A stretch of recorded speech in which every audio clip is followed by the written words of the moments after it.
Olá, queridos irmãos e amigos, aqui estamos uma vez mais para um novo trimestre e temos um trimestre que promete, porque nós iremos estudar a história do Êxodo e vamos estudar todo o livro bíblico do Êxodo, portanto os 40 capítulos do livro de Êxodo, que é o segundo livro da Bíblia e do Antigo Testamento, e mais uma vez conto com a preciosa colaboração da minha esposa para nós podermos refletir sobre estas lições que são absolutamente fantásticas. Cumprimento a todos vós que já nos seguem habitualmente, aos ouvintes da Rádio Tranquilidade, àqueles que nos seguem. Hoje não vamos referir ninguém em particular, mas depois das próximas vezes iremos referir aqueles que nos mandam mensagens, está bem? Então nós vamos iniciar, portanto, este novo trimestre e se podem ver na introdução deste trimensário que, portanto, as 13 lições deste novo trimestre, deste terceiro trimestre do ano de 2025, estão divididas pelos vários capítulos do livro de Êxodo. Iremos analisar todos os capítulos e hoje iremos analisar os capítulos 1 e 2 do livro de Êxodo. Vou pedir à minha mulher, se não se importa, de fazer uma oração para iniciarmos então a nossa reflexão. Vamos orar então. Oremos então.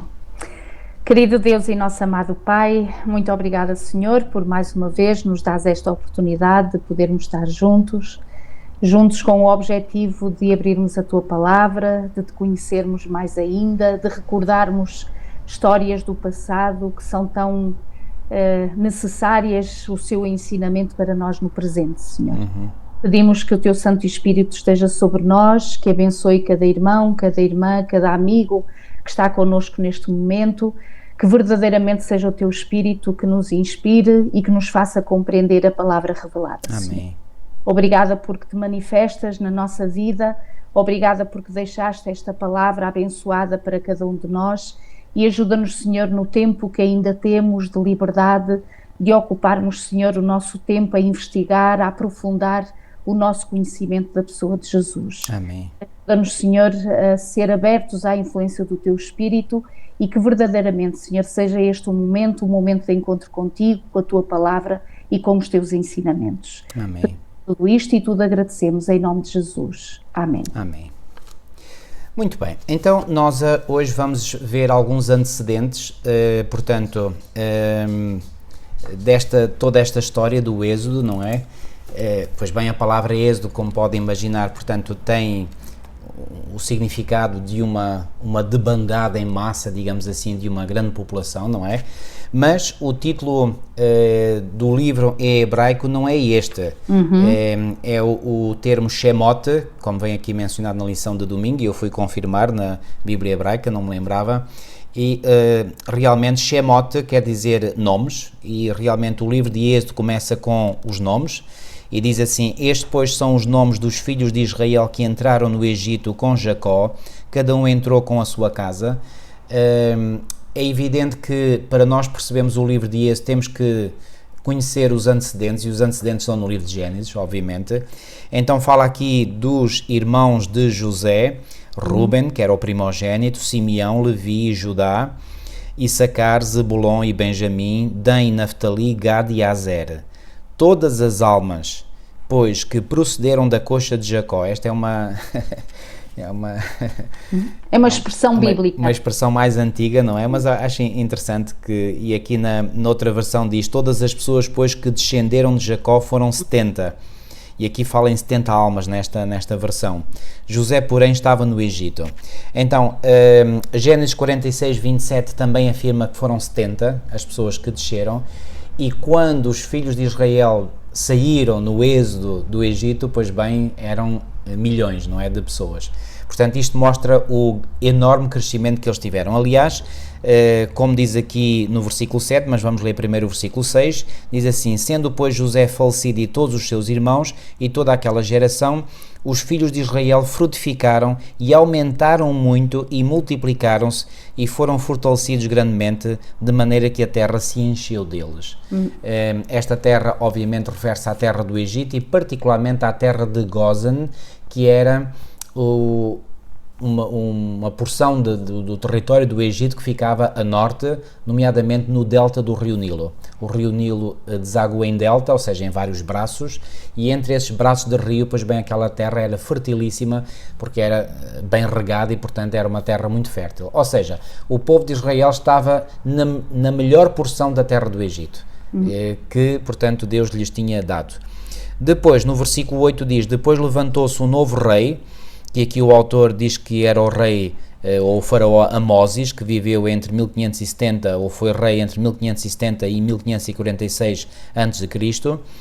Levantou-se um novo rei sobre o Egito, que não conhecerá José, o qual disse ao seu povo, eis que o povo dos filhos de Israel é muito e mais poderoso do que nós. Eia, usemos sabiamente para com ele, para que não se multiplique e aconteça que, vindo guerra, ele também se junte com os nossos inimigos e peleje contra nós e suba da terra.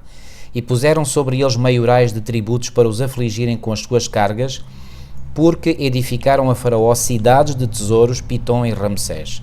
Mas quanto mais o afligiam, portanto ao povo, tanto mais se multiplicava e tanto mais crescia, de maneira que se enfadavam por causa dos filhos de Israel.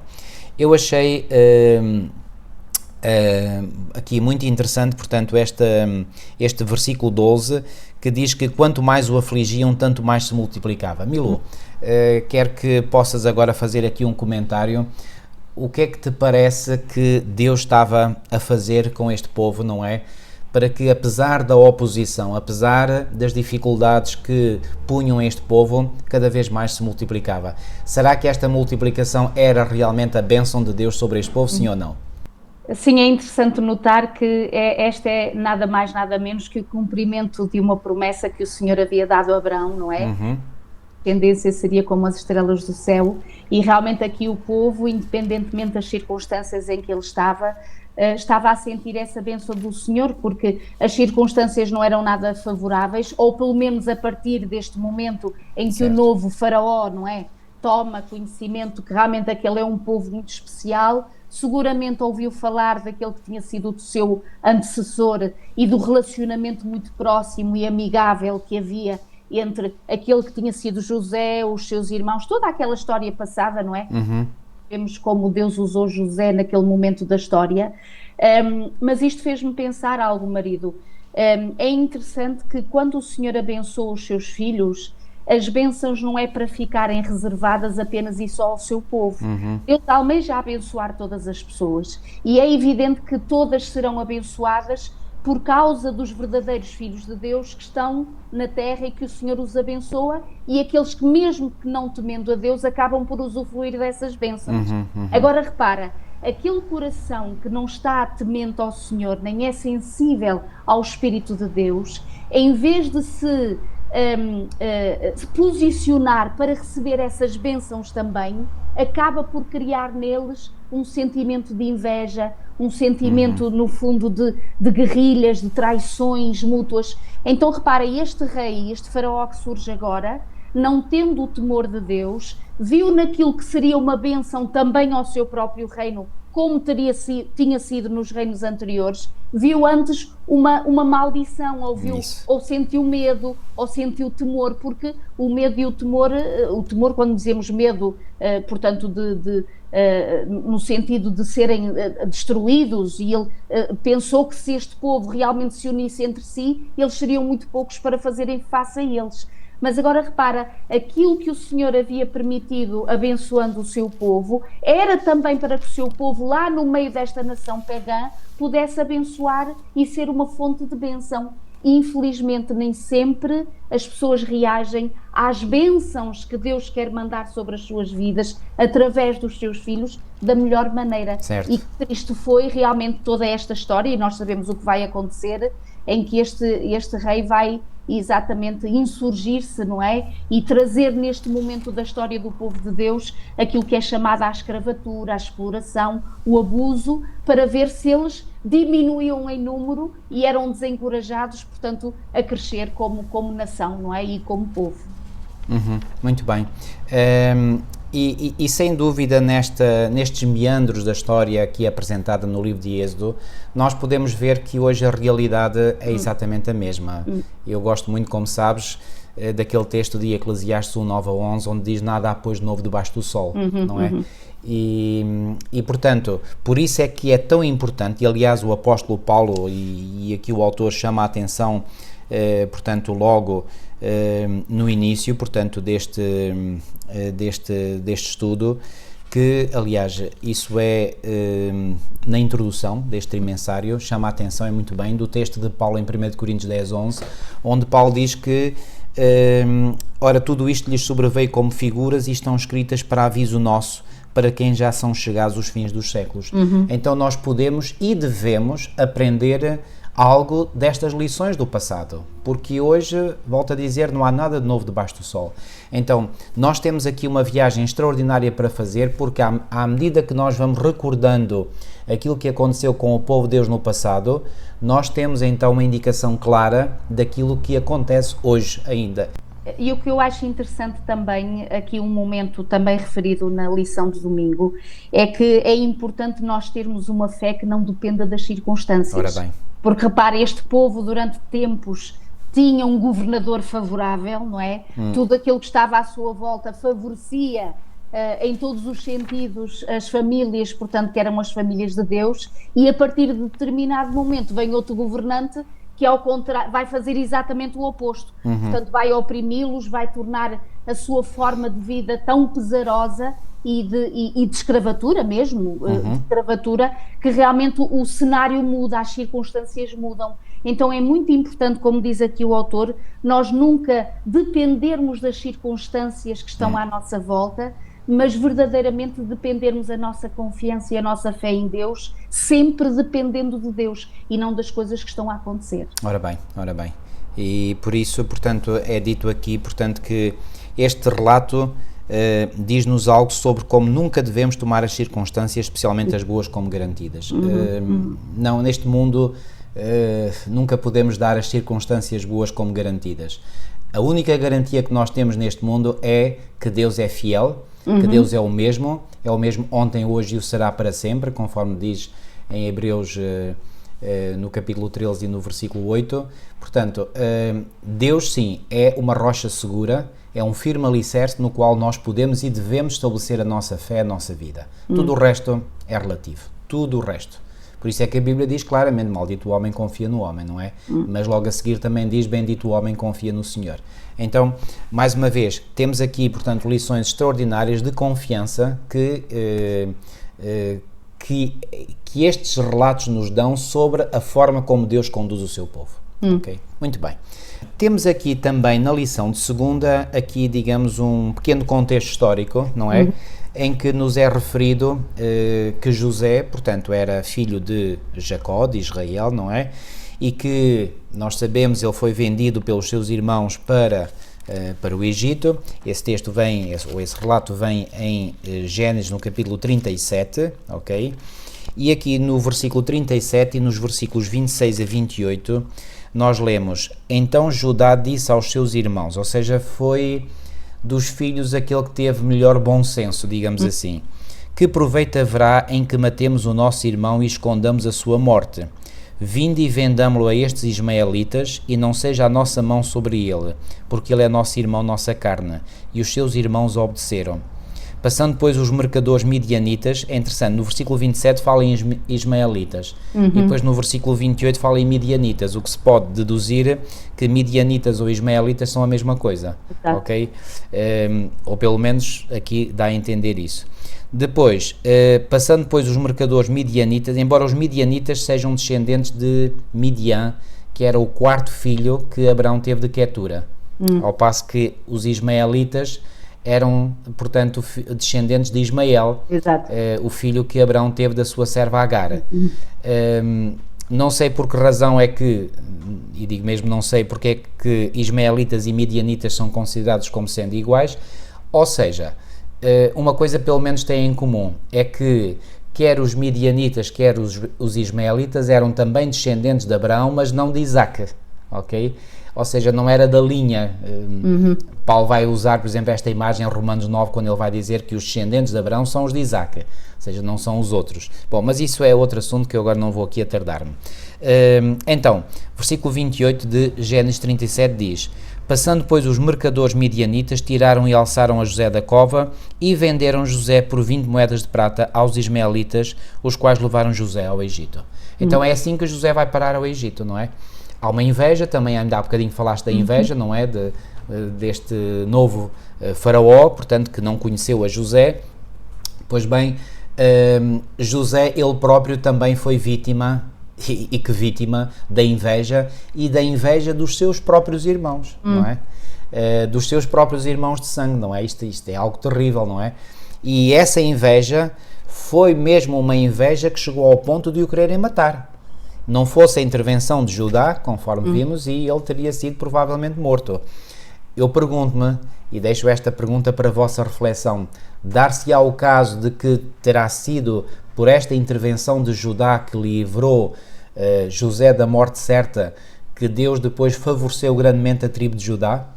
É uma possibilidade, não é? E aliás, vai ser da tribo de Judá que vai vir o Messias, não é? E um dia saberemos, portanto, se há aqui ligações. Aliás, por exemplo, a fidelidade da tribo de Levi valeu-lhes o facto de depois ter sido a tribo de Levi que funcionou no sacerdócio. Portanto, acho que esta minha inferência não é assim tão extraordinária como possa parecer. Mas pronto, é apenas uma hipótese. O que é certo é que José, portanto, vai parar lá, chega lá ao Egito, é vendido como escravo, não é? E depois, passado uns anos de estar na casa do seu senhor, é novamente maltratado, vai parar à prisão. O que é certo é que mesmo na prisão, José prospera. E a pergunta que é aqui feita na lição de segunda, qual foi o segredo para o incrível sucesso de José no Egito depois de um começo tão difícil? Milu, queres comentar agora? Eu pensei ao estudar esta lição e ao recordar esta história, que por vezes, apesar da fidelidade e da nossa entrega ao Senhor, nós não estamos livres de perigos e de perseguições e de problemas. Portanto, a fidelidade ao Senhor não é por si só uma libertação às provações. Às vezes até é o oposto. Exatamente. Quanto mais fiéis ao Senhor, mais provados nós seremos na nossa vida. E por uma razão muito simples, é que ao servirmos mais ao Senhor, Satanás fica furioso connosco, não é? Porque estamos a servir o seu opositor, o seu grande inimigo, e portanto ele é inimigo de todos aqueles que são amigos do seu inimigo principal, que é Jesus Cristo, não é? Exato. Portanto, isto é muito fácil de compreender. E repara, o facto de José querido ter sido fiel ao Senhor e transparente e honesto e obediente para com o Senhor de tudo aquilo que ele lhe estava a revelar, quando ele partilhou com os seus irmãos os sonhos todos, quando ele é fiel ao faraó, portanto ao governador da altura, quando ele quer ser respeitoso, ou seja, é a fidelidade de José que o leva às maiores provações da sua vida. Exatamente. Mas é interessante também notar que durante estes momentos há sempre uma aprendizagem. Embora Deus permita estas dificuldades, estas provações, também há sempre qualquer coisa que nós poderemos aprender delas. Há sempre qualquer coisa que nós poderemos crescer no meio dessas provações. E então, repara, José aqui com uma história de vida, tanto entre a sua própria família, como neste lugar, que era o Egito, lá com o governador de então, ele tem uma experiência com Deus tão extraordinária, que mesmo o próprio relato bíblico em Gênesis 37 diz que o Senhor era com José. O Senhor era com José, que veio a ser próspero na casa, portanto, do seu senhor egípcio, e o Senhor também era com José, quando ele estava no cárcere. Ou seja, tanto em momento de bonança como em momento de tribulação, o Senhor estava com José. E eu acho que isto é algo de maravilhoso que nós temos que aprender para o nosso momento presente e o momento futuro, é que, independentemente das circunstâncias, se houver fidelidade ao Senhor ou no sentido de confiança em Deus, não importa o momento em que estamos a atravessar, o importante é percebermos Deus do nosso lado.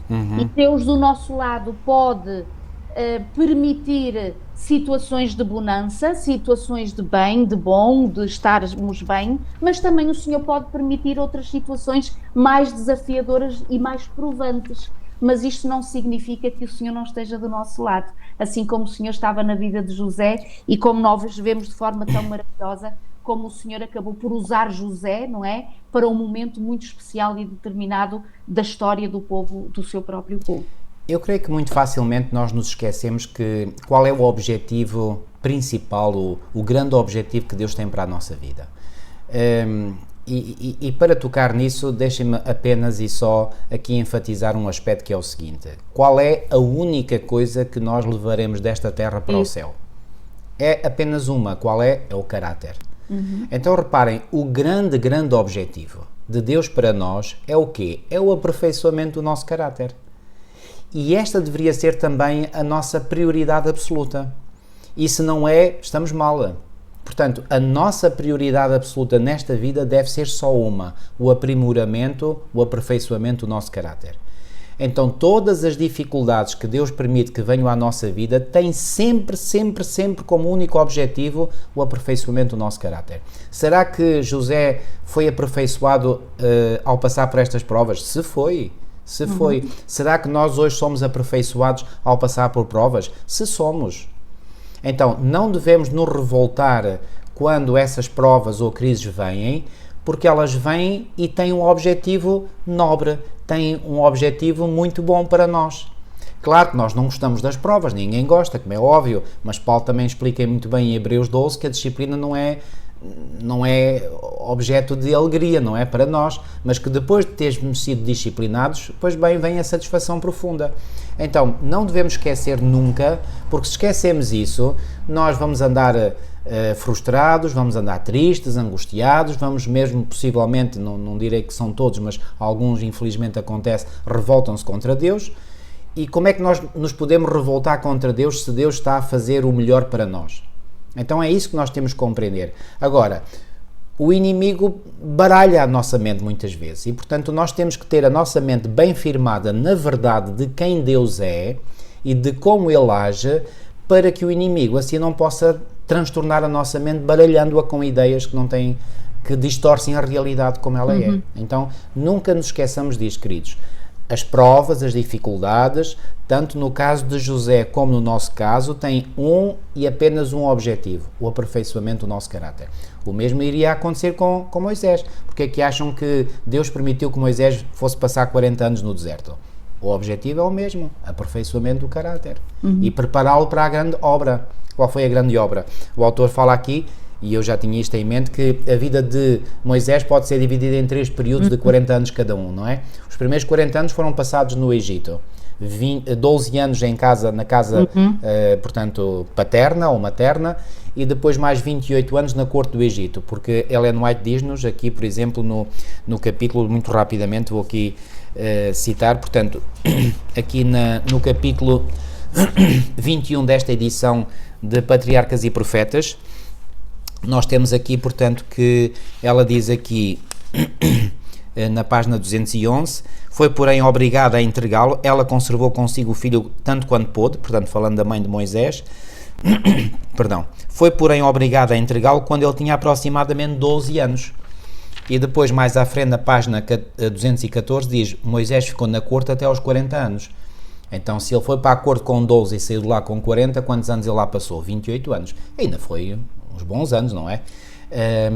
E depois, os próximos 40 anos, onde é que ele os passou? Em Midian, lá no deserto da Arábia. Para quê? Aperfeiçoamento do caráter de Moisés e para o preparar para a grande obra que ele viria a realizar nos últimos 40 anos da sua vida. Com José foi a mesma coisa. Porque é que ele foi para o Egito? Porque é que ele foi para a prisão? Para o preparar para a grande obra que Deus tinha para a sua vida. Será que Deus hoje tem também uma grande obra para nós? Sem dúvida, amigos. Sem qualquer dúvida. Milu, vamos falar agora das parteiras, não é? E do papel que elas usaram. Queres ler o texto? Tá bem. Podemos ler, portanto, o texto em Êxodo, no capítulo 1 e a partir do versículo 15. Então diz assim: o rei do Egito ordenou às parteiras hebreias, das quais uma se chamava Sifrá e a outra Puá, dizendo: quando servirdes de parteira às hebreias, examinai. Se for filho, matai-o, mas se for filha, que viva. As parteiras, porém, temeram a Deus e não fizeram como lhes ordenara o rei do Egito. Antes, deixaram viver os meninos. Então o rei do Egito chamou as parteiras e lhes disse: por que fizeste isso e deixaste viver os meninos? Responderam as parteiras a Faraó: é que as mulheres hebreias não são como as egípcias. são vigorosas, e antes que lhes chegue a parteira, já deram à luz os seus filhos. E Deus fez bem às parteiras, e o povo aumentou, e tornou-se muito forte. E porque as parteiras temeram a Deus, ele lhes constituiu família. Então ordenou Faraó a todo o seu povo, dizendo: a todos os filhos que nasceram, aos hebreus, lançareis no Nilo, mas a todas as filhas deixareis viver. Eu acho isto maravilhoso, não é? Porque no contexto em que isto tudo se passa, o respeito ou o temor ou mesmo o medo pelo governante era algo de real, não é? E estas parteiras, mesmo por ordem do rei, não é? Que diziam: quando vocês forem fazer o vosso trabalho, sempre que seja menino, matai-o, e as meninas podereis deixar. Estas parteiras, diz aqui, porque temeram a Deus, ou seja, como diz o apóstolo, quando ele diz que mais importa obedecer a Deus do que aos homens. E estas mulheres, com o temor do Senhor no seu coração, independentemente daquilo que tinha sido decretado, que era no fundo um decreto de morte, não é? Que tinha vindo para que dos meninos realmente fossem mortos todos, para que a nação não prosperasse, mas elas temeram mais ao Senhor do que o próprio rei. Não fizeram o que o rei lhes havia dito, mas deixaram viver os meninos. E agora repara, marido, sempre que há fidelidade para com o Senhor continua a ser fiel ao seu povo. O Senhor até é fiel mesmo quando nós não somos fiéis a Ele, não é? Mas esta fidelidade transparece ainda mais, como o Senhor diz: eu honrarei aqueles que me honram. E o Senhor havia honrado como? Quando diz aqui: Deus fez bem às parteiras e o povo aumentou e tornou-se muito forte, porque as parteiras temeram a Deus, então Deus constituiu-lhes família. É interessante notar que até a própria família das parteiras, não é? Acabou por crescer também, por multiplicar-se pela bênção do Senhor e, portanto, pelo reconhecimento que Deus tinha destas mulheres que tiveram um papel fundamental. Repare, é um papel de bastidores, mas que Deus quis realçar este papel, que ninguém saberia, não fora Deus a inspirar o autor a escrever. E como é muito interessante, também o autor diz isto, é que, embora e em contraste o nome do faraó não vem referido, mas vem o nome destas duas mulheres.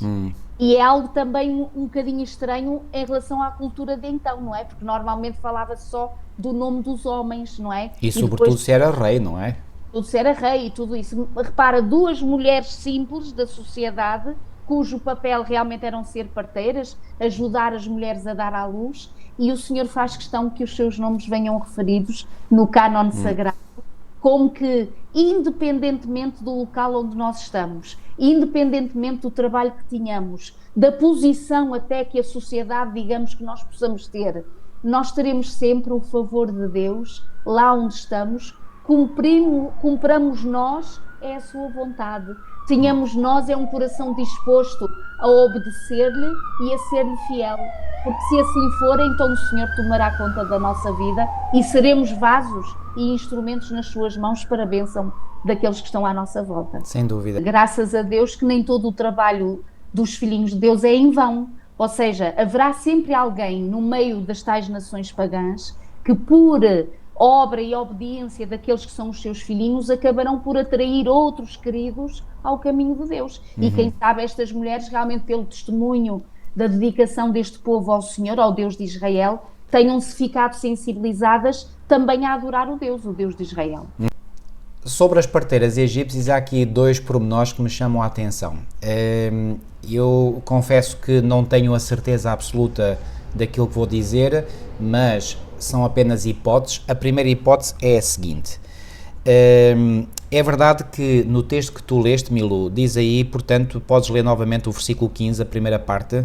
O rei do Egito ordenou às parteiras hebreias, das quais uma se chamava Sifrá e a outra Puá. Pronto, aqui na minha versão diz: e o rei do Egito falou às parteiras das hebreias. Não diz parteiras hebreias, diz as parteiras das hebreias, o que já tem um outro significado, não é? Sim. Porque se eram as parteiras das hebreias, isso pode dar a entender que ou elas eram também hebreias ou poderiam ser egípcias também, não é? Se é parteiras hebreias, portanto aí é mesmo hebreias e não há volta a dar. Se é parteiras das hebreias, poderiam ser hebreias também, mas também podiam ser egípcias. E há aqui um outro dado, no versículo 19, quando as parteiras falam com Faraó, e elas dizem, é que as mulheres hebreias não são como as egípcias, porque são vivas e já têm dado à luz os filhos antes que a parteira venha a elas. Então, isto dá a entender, e elas certamente aqui não mentiram na presença de Faraó, porque se o tivessem feito, provavelmente Faraó daria por essa mentira. Elas não mentiram quando disseram as mulheres egípcias comportam-se de determinada maneira, não é? Então, certamente que elas tinham também a experiência de serem, portanto, parteiras das egípcias, ok? Se isto é verdade, se esta tese que eu estou a defender de que elas poderiam ser egípcias for verdadeira, então nós vemos aqui que entre mesmo a nação dos egípcios havia pessoas tementes a Deus. Porque o versículo 17 diz, as parteiras porém temeram a Deus. O que não é nada de novo na Bíblia, porque nós encontramos, por exemplo, vários relatos, entre os quais, por exemplo, um que ainda falámos há pouco tempo, de uma história de Ruth, que era moabita, não é? E que vai temer o Deus de Israel, não é? E, portanto, estas mulheres, portanto, também temeram a Deus. Ok? O outro ponto, eu falei há bocado de que elas não mentiram ao rei no ponto em que elas tinham certamente experiência com as mulheres, com as parturientes egípcias, mas elas mentiram, ou aparentemente mentiram ao rei quando disseram, não, nós não podemos matar, porque quando lá chegamos elas já tiveram os filhos. Provavelmente, isto, pelo menos para mim, parece-me ser uma mentira. Mais uma vez, temos aqui algo muito interessante, é que apesar desta mentira, portanto, que elas terão dito ao faraó, pois bem, Deus as abençoou. Não as abençoou por causa da mentira, mas apesar da mentira, assim como Deus vai abençoar a Raabe, apesar dela ter mentido, quando vieram os concidadãos dela à porta dela, disseram, onde é que estão os homens que entraram na tua casa? E ela disse, sim, estiveram aqui, mas já se foram embora, e atrás deles, que se calhar ainda os alcanceis, não é? E eles estavam lá no terraço da casa dela, não é? Então, isto mostra que, isto pelo menos ensina-me uma lição, em que em momentos cruciais, em momentos em que nós temos que viver, às vezes, ou confrontar-nos com pessoas que são cruéis, que, portanto, desejam matar pessoas inocentes, pois bem, aquilo que é conhecido como uma mentira piedosa, às vezes tem lugar, não é? Isto não quer dizer que nós defendamos a mentira, porque não devemos defender, não é? O nono mandamento da lei de Deus é claro, ao dizer, não dirás falso testemunho contra o teu próximo, mas quando há um dilema, e aqui o dilema é, então, vamos mentir ou vamos permitir que pessoas inocentes sejam mortas, ok? Portanto, é que se eu minto, eu quebro um mandamento, mas se não minto, então eu estou a permitir também a quebra de um mandamento, estão a ver? Portanto, são dilemas muito complexos, não é? E aqui parece-me, digo bem parece-me, que estas parteiras, elas não disseram toda a verdade ao faraó. E apesar disso, o Senhor olhou para a sua intenção e abençoou-os apesar disso. Milo, não sei se alguma vez pensaste sobre esta questão. Não, se calhar o que eu poderia dizer, e estavas a falar, eu estava a pensar, é que até poderia ser, em muitos casos, a verdade. Ou seja, elas chegarem lá, as mulheres hebreias já tinham tido os seus filhos e, portanto, elas tinham vivido esta experiência. Poderiam era não ter vivido, seguramente, em todas as... Em todas, exatamente. Portanto, para ajudar a ter os bebés. E, portanto, nas mãos de Deus, a verdade será sempre a verdade. Certo. E não devemos temer a verdade independentemente das circunstâncias, certo. Não é? Porque Deus tem... É verdade que o Senhor, apesar da nossa humanidade, Ele faz com que todas as coisas cooperem para o bem. Eles se amam a Deus, mas o Senhor não pode aprovar aquilo que é errado, sem dúvida, que é mentira, mesmo que seja a tal como tu disseste, a mentira piedosa, não é? Deus abençoará sempre os seus filhos e quem é filho de Deus demonstra o mesmo caráter de Deus. E o caráter de Deus qual é? É verdade, Ele é verdadeiro. Sem dúvida. E sabemos também que Satanás é mentiroso e pai da mentira. Ora bem, essa é a característica do oposto. Do outro, exatamente. Do outro. Então, o que aqui quer dizer é que seguramente estas mulheres basearam-se numa realidade para também poderem, com certeza, não dizendo toda a verdade, dizer parte dessa verdade, que foi a questão de realmente muitas das mulheres hebreias, e eu acho isto muito interessante, porque ela fazia a distinção entre as mulheres hebreias e as egípcias, em que elas eram muito mais vigorosas, as hebreias. Não é? A bênção de Deus também estava com elas, em todos os aspectos da vida do seu povo. E então é muito bonito ver como estas mulheres realmente, como tu dizes, e eu diria, acrescentaria, aqui está uma evidência em como o Senhor, ao permitir que aquele povo ali estivesse, o seu povo, seria para abençoar também aqueles que não tinham nascido de Israel, não é? Digamos assim, que fossem pagãs. E aqui está um exemplo de duas senhoras que realmente nós não sabemos exatamente se são ou não egípcias, mas a pensar que fossem, então aqui está a sensibilidade espiritual que elas ganharam por um testemunho de um povo que era o povo de Deus. Sem dúvida. No fundo, o que eu quero aqui realçar é que, apesar das fraquezas humanas, apesar da nossa fragilidade humana, Deus é fiel. Isso faz-me lembrar o texto de 2 Timóteo 2,13, diz: se somos infiéis, Ele permanece fiel. Isso. Pois de maneira nenhuma pode negar-se a si mesmo. Então, aquilo que mais é fabuloso na Bíblia é ver que Deus é fiel sempre. Não falha nunca.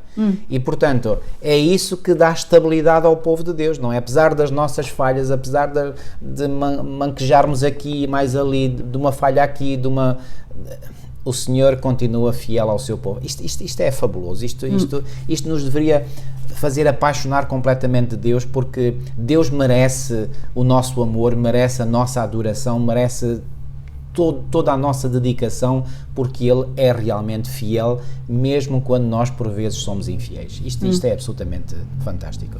Aliás, a Bíblia está centrada em Deus, não é no ser humano, não é? Portanto, a fidelidade, a lealdade são atributos divinos, e esses, podemos dizer, são atributos absolutos. O povo de Deus, pois bem, lá vai, cambaleando aqui, cambaleando ali, mas com a ajuda de Deus, e se nós não largarmos a mão de Deus, iremos na direção do aperfeiçoamento do caráter, que é o objetivo final que Deus tem para nós. Milu, podemos avançar então? Muito bem, aqui na lição de quarta-feira nós vamos perceber que, apesar das tentativas de próprio Satanás em instigar um governador para ver se eliminava exatamente aquele que ele já sabia, que seria daí que viria depois também o próprio Senhor Jesus, eis que o Senhor acaba aqui por fazer algo de extraordinário, que é que vem relatado no capítulo 2 de Êxodo, que é o nascimento, portanto, de Moisés, e a forma maravilhosa como este bebezinho é cuidado, é protegido. Repara, durante os 3 primeiros meses a mãe consegue guardá-lo, não é? Portanto, desde que ele nasce, mas a partir do 3º mês já era um bocadinho difícil, porque normalmente as crianças começam por ter, portanto, aquela jovialidade, não é? O crescer, o desabrochar em todos os sentidos, e seria mais difícil esconder aquele bebezinho. Então o Senhor acaba por inspirar a mãe, Joquebede, a levar num cesto no rio, e ele vai encontrar-se nada mais, nada menos com a filha do faraó, que ao ver exatamente esta criança se eternece por ela, não é? Fica sensibilizada ao ver o bebezinho e reconhece-o logo como sendo um filho hebreu, não é? Portanto, um bebé da nação hebraica. E Míriam, que estava ali escondidinha, não é? Que a mãe tinha dito, olha, vai e acompanha o teu filho.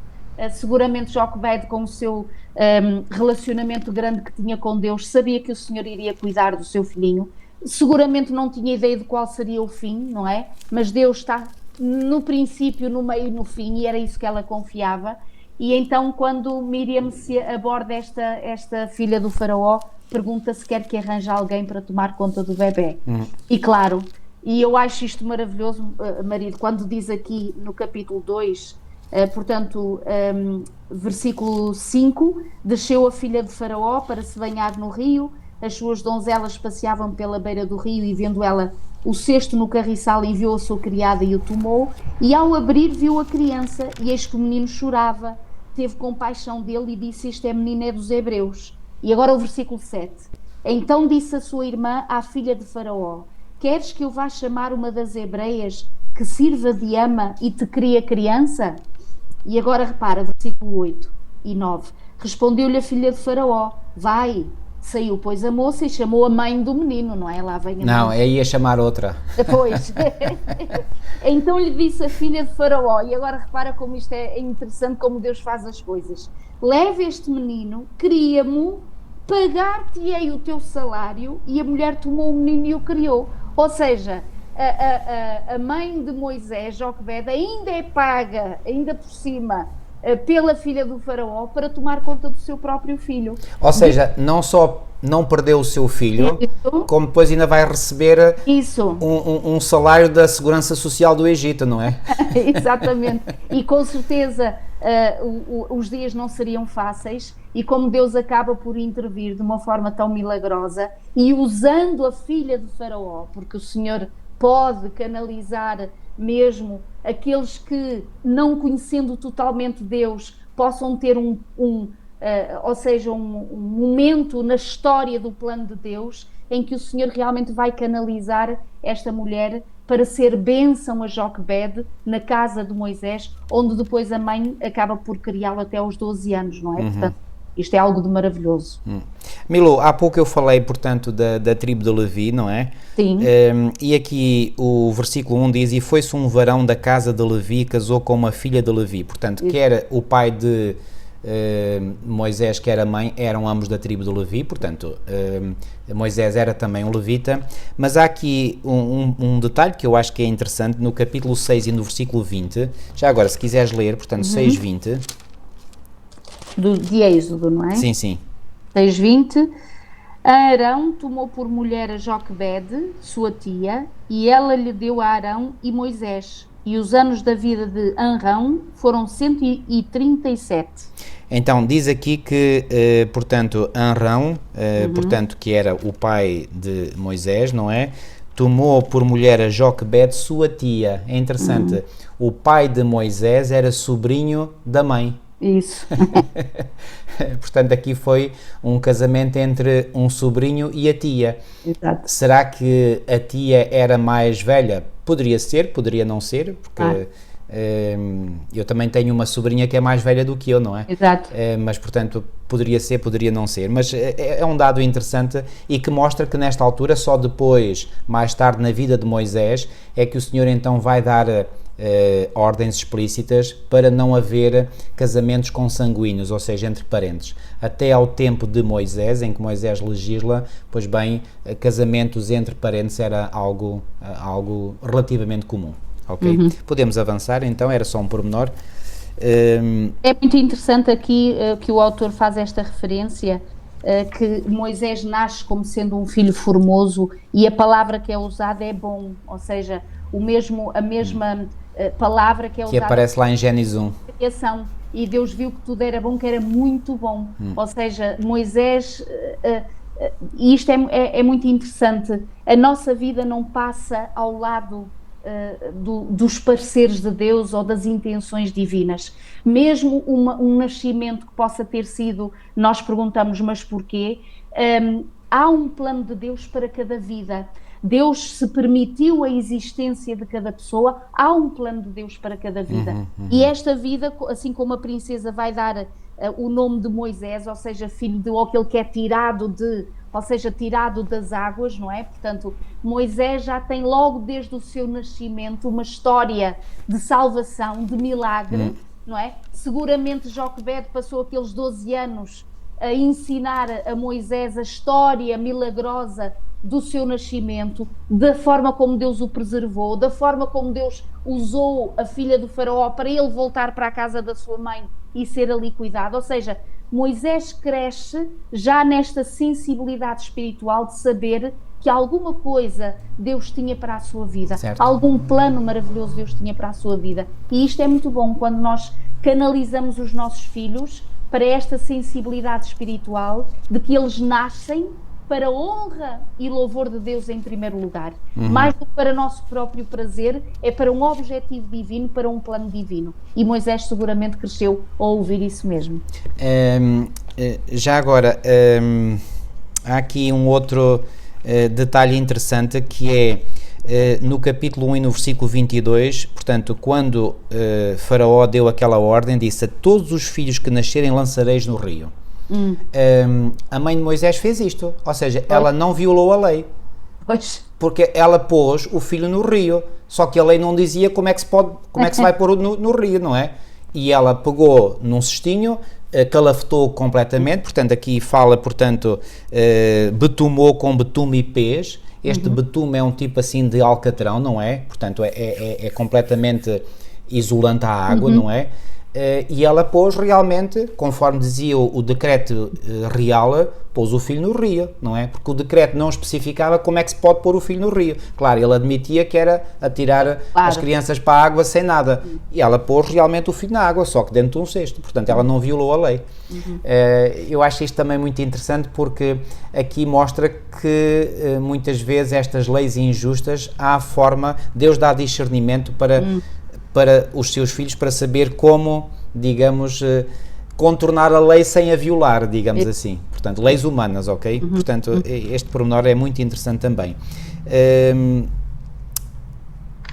Muito bem, vamos para quinta-feira, então. Sim. Porque esta história de Moisés, que tinha tudo para ser algo de maravilhoso, não é? Tem aqui um interregno e tem aqui um momento assustador na vida do próprio Moisés.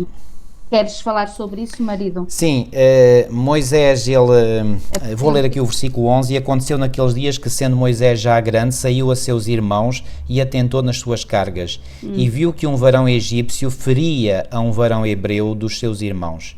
E olhou a uma e a outra banda, e vendo que ninguém ali havia, feriu ao egípcio e escondeu na areia. Bom, eu não sei se logo no início, também não sabemos, se seria a intenção de Moisés matar. Eu presumo que não, ok? Sim. Ou seja, e alguns dirão, então, mas como não, se ele olhou para um lado, olhou para o outro? Bom, o que Moisés certamente queria fazer era dar, digamos, uma boa tarefa a este egípcio, não é? E não queria que fosse visto, não, porque poderia daí advir consequências. Mas a tarefa foi tão grande que acabou por matá-lo, não é? Ou então lhe deu um golpe certeiro que, portanto, fez com que ele morresse, o egípcio.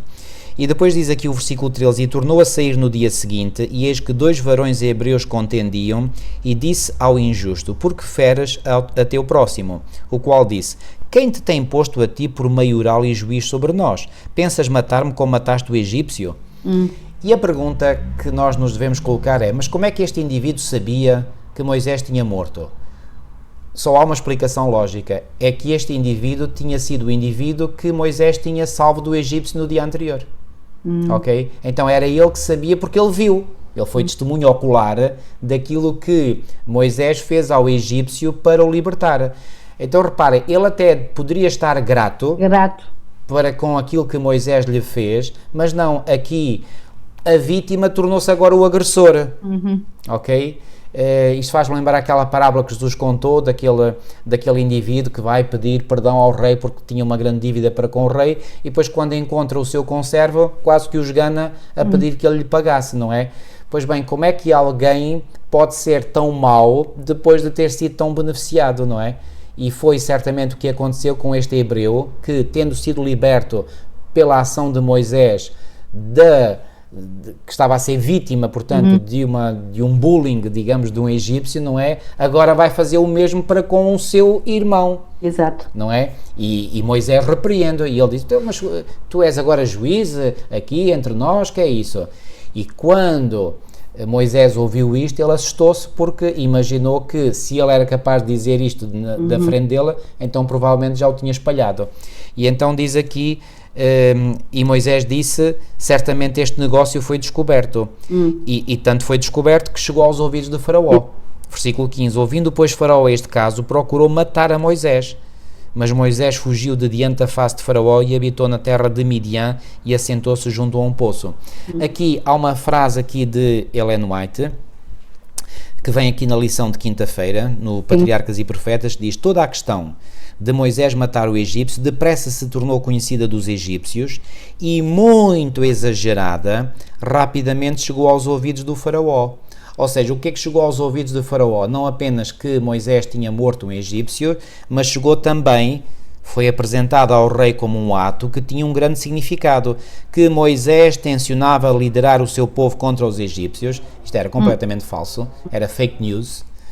subverter o governo, ainda mais fake news era, e sentar-se no trono, ainda mais. E que não poderia haver segurança para o reino enquanto ele vivesse. Pronto, claro, isto foi uma mentira arquitetada pelo mentiroso e pai da mentira, para quê? Para dar cabo de Moisés. Eu pergunto, acham que Satanás não sabia aquilo que Deus poderia fazer ou queria fazer com Moisés? Certamente que sim. E quando Satanás sabe que Deus está a dirigir a vida de determinadas pessoas de uma determinada maneira, ele antevê logo que essa pessoa pode ser usada por Deus para um grande plano. E normalmente esse grande plano de Deus, obviamente que é um revés enorme para a causa de Satanás. Então como é que acham que Satanás quer fazer? Ele quer fazer tudo o que está ao seu alcance para acabar com essa pessoa, que ele vê que está a ser particularmente dirigida por Deus. Compreendem a dinâmica do grande conflito? Então ele cria aqui certas mentiras para empolar a situação e para ver se Moisés é morto. Se Moisés fosse morto, ele respirava de alívio. Ok? De imediato o rei decidiu que ele devia morrer, mas apercebendo-se do perigo, Moisés escapou e fugiu para a Arábia, não é? Como diz Ellen White em Patriarcas e Profetas. Então, Deus certamente que colocou no coração de Moisés o desejo de ele fugir para salvar a vida, e ele fugiu. E agora lá vai ele passar os 40 anos no deserto da Arábia, não é? Na parte que, portanto, dizem Midian, e esta Midian, portanto, é a localização de Midian, fica, eu tenho aqui uma nota, no noroeste da atual Arábia Saudita. É numa zona onde agora está lá a construir uma grande cidade em linha reta, para aí de uns 170 km, que eles estão lá, não sei se vão chegar ao fim, mas pelo menos estão lá. É nessa zona da Arábia Saudita, portanto, para onde Moisés fugiu. E tenho aqui uma outra indicação, já agora aproveito para dizer que foi lá, exatamente nesse local, no deserto de Midian, que Moisés escreveu o livro de Gênesis. Eu tenho aqui uma indicação que eu gostaria de partilhar, portanto, convosco, que é apenas um detalhe. Diz assim no livro Patriarcas e Profetas, página 126. Ali, referindo-se a Midian, sob a inspiração do Espírito Santo, escreveu o livro de Gênesis. Os longos anos passados nas solidões do deserto foram cheios de bênçãos, não somente para Moisés e o seu povo, mas para o mundo em todos os séculos seguintes. Olhem, a história, por exemplo, da humanidade até ao dilúvio, só vem no livro de Gênesis. E este livro de Gênesis foi escrito lá em Midian, o local de fuga para onde Moisés fugiu. Então estão a ver a grande bênção em que se tornou esta fuga de Moisés, ok? Depois os restantes livros do Pentateuco já foram escritos durante o Êxodo, também sabemos isso. Isto é uma indicação que eu tenho do Andrews Bible Commentary, portanto, comentário bíblico de Andrews, na página 124. Portanto, os restantes livros do Pentateuco, que são atribuídos, portanto, a Moisés, foram escritos no Êxodo. O primeiro livro do Pentateuco, Gênesis, repito, foi escrito lá no deserto de Midian. E sobre a autoria do livro de Êxodo, que é o livro que iremos estudar este trimestre, deixem-me só aqui apresentar um texto, que é o texto de Marcos 12, 26. Milu, vou-te pedir para leres. Marcos 12, 26. Marcos 12, 26. E este texto não deixa a menor das menores dúvidas sobre quem é o autor do livro de Êxodo. Marcos 12, 26. Então diz assim: quanto à ressurreição dos mortos, não tendes lido no livro de Moisés, no trecho referente à sarça, como Deus lhe falou: eu sou o Deus de Abraão, o Deus de Isaque e o Deus de Jacó. Então, não tendes lido, disse Jesus, no livro de Moisés. Se é o livro de Moisés, então quem é que escreveu este livro? Foi Moisés. E depois diz, não tendes lido no livro de Moisés como Deus lhe falou na sarça. Ora, como Deus lhe falou na sarça, vem esse 3 que vamos estudar na próxima semana. Então, Jesus aqui ele próprio afirma que a história lá de Moisés lhe ter falado, de Deus ter falado a Moisés na sarça, vem escrito no livro de Moisés. Então o próprio Cristo testificou que a autoria do livro de Êxodo é de Moisés. Portanto, isto é garantido, não há aqui dúvidas. Há dúvidas quanto à autoria de outros livros da Bíblia. Quanto a Êxodo, não há dúvida absolutamente nenhuma. Ok? Eu queria só dizer em relação a esta lição de quinta-feira, realmente há uma mudança de planos no início haveria todo um futuro promissor, não é, para este jovem Moisés, não é, que tinha sido resgatado pela filha de Faraó para ter um lugar preponderante na sociedade egípcia, não é, que ele poderia ter servido, sem dúvida. Deus poderia tê-lo usado, como hoje Deus pode usar qualquer pessoa nos lugares onde estão de poder, de responsabilidade, para realmente serem tementes ao Senhor e pôr o cunho divino, não é, lá onde eles estão. Mas qualquer ato que nós façamos, mesmo que seja por questões justificáveis, mas se o ato em si é errado, as consequências vão vir. E embora o Moisés tivesse esse ato justificado em dizer que alguém estava a maltratar alguém, com certeza que aquilo que ele fez foi algo de errado, e acabam por vir as consequências. E as consequências vêm quando ele tem que fugir e vai lá para a terra de Midian, e portanto começa aí a tal história deste homem que parecia ter sido libertado na sua infância, já num decreto de morte, não é? Para algo maravilhoso, e nós dizemos assim, mas o que é que tem algo de maravilhoso estar agora a fugir, não é? De ter morto alguém e agora ter a andar como errante, não é? No deserto, fugitivo, como fugitivo. E é aqui que nós percebemos a graça divina, que nós entendemos a fidelidade de Deus, que nós entendemos o poder de Deus, de pegar numa história completamente estragada, porque nós muitas das vezes estragamos a nossa história. Muitas das vezes nós fazemos escolhas e tomamos opções que estragamos a nossa história. E o Senhor vai pegar nestes cacos todos e vai novamente dizer que tudo pode cooperar para o bem daqueles que verdadeiramente amam a Deus. E Moisés, no fundo, amava o Senhor, e o Senhor vai permitir que tragédias possam ser transformadas em bênçãos. Ora bem. Ou seja, o perdão traz uma nova oportunidade de vida, e seguramente Moisés precisou de todo este tempo para se desintoxicar de umas ideologias, filosofias egípcias e de tudo aquilo, não é? De ensinamentos erróneos em relação à palavra de Deus e ao verdadeiro Deus Criador. Então ele precisou dessa desintoxicação, mas também ao mesmo tempo de ter a certeza de que ele nascia de novo após o perdão de Deus, porque ele reconhece seguramente, posteriormente, que havia feito algo de errado. Então o perdão de Deus restaura-o, e restaura-o de uma tal forma que ele vai acabar por constituir família, não é? Portanto, ele encontra depois lá a Zípora, que vai ser a sua esposa, e constitui família, mas Deus depois o prepara para ser seu instrumento, o instrumento nas mãos de Deus para a libertação do seu povo. E como diz aqui o autor na introdução, mesmo no fim deste trimensário, este livro, sobretudo o livro de Êxodo, lembra-nos como Deus conduz o seu povo da escravidão para a liberdade, da morte para a vida e do deserto para a Nova Jerusalém. Então o Senhor quer fazer por todos nós e na vida de todos nós canais de poder, instrumentos de graça. Mesmo que a nossa vida tenha sido uma desgraça, Deus pode tornar-lhe uma graça. Amém. Para a nossa vida, e depois usar a nossa vida para a bênção e graça dos outros também. Olha, Milu, eu tinha em mente ler aqui duas breves citações deste livro, Patriarcas e Profetas, e tu tiraste umas palavras, ou seja, aquilo que eu vou ler vai apenas confirmar aquilo que tu acabaste de dizer. E diz assim, Ellen White, falando desta retirada de Moisés para o deserto: e havia outras lições que na solidão das montanhas Moisés devia receber. Na escola, e agora reparem, na escola da abnegação e dificuldades, devia aprender a paciência. Pergunto, será que nós também temos que aprender a paciência? Ui, se temos. Não é dito do povo de Deus do tempo do fim, aqui está a paciência dos santos? Então ele devia aprender a paciência para moderar as suas paixões. Será que nós não precisamos também de moderar as nossas paixões? Claro que precisamos. Antes de poder governar sabiamente, devia ser ensinado a obedecer.